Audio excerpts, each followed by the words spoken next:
In oxygen not included, there are many critters in the game that you can ranch to effectively provide a resource for your duplicants. Pacus are naturally one of them. These critters are most often found in swampy biomes, but they can live in any body of water. The factor that affects them the most would be the temperature of that body of water, which makes the taming of these critters quite heavy on the managing side of temperature. But first, let me show you what a ranch design for Pacus can look like. In this design of mine is an enclosed area of 9 by 9 space. You can determine how much space you can make through the use of an auto sweeper. Since I'm using this as the basis of the ranch size, this keeps things simple and power efficient. Now compared to the other critters in the game, which require grooming for them to go through the taming process, Pacus are effectively tamed through the use of the fish feeder. Once a Pacu feeds on the fish feeder, then their wellness will go down rapidly. Once they're tamed, then they will release an egg after a cycle and a half, which makes their reproduction speed one of the fastest in the game. There are many morphs of Pacu, and to get each one really depends on the temperature when they lay their eggs.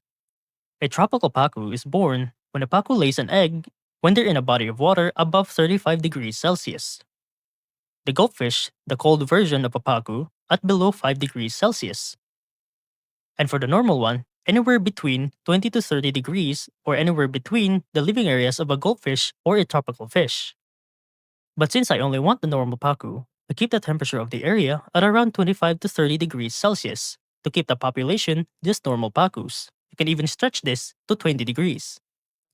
Now for the automation of this area, set the conveyor loader to accept all types of Pacu eggs. But make sure there's a rail element sensor attached to an AND gate that is also attached to the conveyor shutoff, and let it detect normal Pacu eggs. And in the input, extend a rail for any unaccepted eggs to go into your storage for food supply. Place down a critter sensor that detects both eggs and Pacus. This will help with controlling the amount inside the tank. And now attach both the critter sensor and the conveyor rail to an AND gate that is then attached to the conveyor shutoff. What this means that if the population is too low, and the egg that passes through the aerial element sensor is a normal Pacu egg, then the eggs will go here at the top to wait for hatching and become an additional part of the breeding population. But if any or both of these conditions aren't met, then the eggs will go to the side and become food for the colony. Here are the overlays for you to replicate it. The conveyor rail overlay, the automation, and the electricity overlay. And that's how you tame Pacus in oxygen not included.